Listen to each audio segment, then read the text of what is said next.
কিয়ামতের আগে আগে আরো কিছু মানুষকে আল্লাহ পাক কিন্তু শূকর এবং বানরে পরিণত করবেন।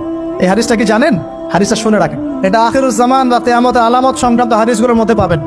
আল্লাহ রাসূল সাল্লাল্লাহু আলাইহি ওয়াসাল্লাম বলেছেন, কিয়ামতের আগে আগে আমার উম্মতের মধ্যে, ভালো করে শোনেন, কিয়ামতের আগে আগে আমার উম্মতের মধ্যে একদল মানুষ বের হবে যারা মদ পানকে হালাল মনে করবে। কাকে?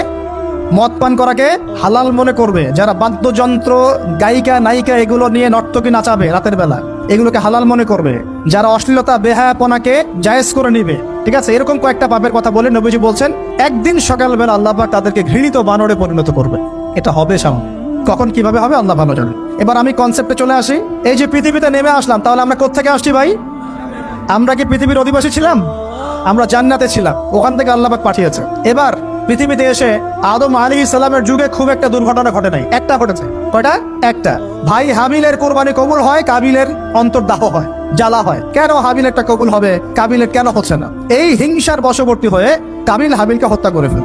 হত্যা করে লাশটা দাফন করার পদ্ধতিও তার জানা ছিল না। আল্লাহ কাককে পাঠালেন, কাককে দেখে সে শিখলো। প্রথম দুর্ঘটনা হচ্ছে হাবিল কাবিলের দুর্ঘটনা। বলে রাখি, আজকেও নিজের ভাইয়ের বেশে বহু কাবিল মুসলিম সমাজের মধ্যে ঘুরে বেড়ায়।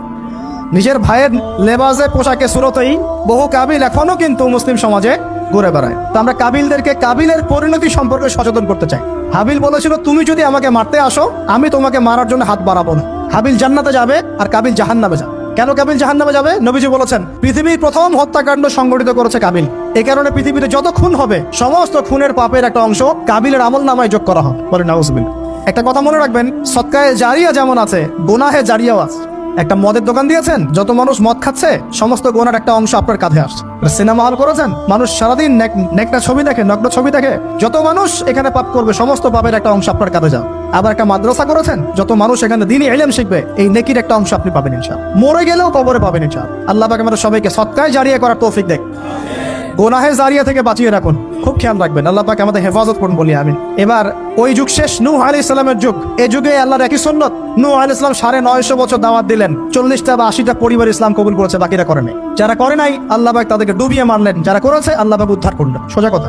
আজকে সারা পৃথিবীতে যত মানুষ আমরা বেঁচে আছি না, আমরা কোনো না কোনো ভাবে ওই 80 পরিবারের সদস্য। আমরা ভাই ভাই, আমরা ওই ফ্যামিলি, 80 ফ্যামিলির অন্তর্ভুক্ত। কিরকম করে? নূহ আলাইহিস সালামের 4 সন্তান ছিল। কয় সন্তান?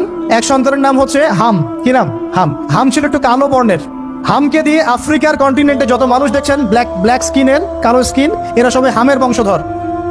মজা না বিষয়টা? মানুষের অস্তিত্ব পৃথিবীতে, ইতিহাস, এগুলো খুব ইন্টারেস্টিং টপিক। ইতিহাস পড়তে থাকলে আপনি ডুবে যাবেন। কত কিছু বিশ্ব হয়েছে আর কত কিছু হবে সামনে।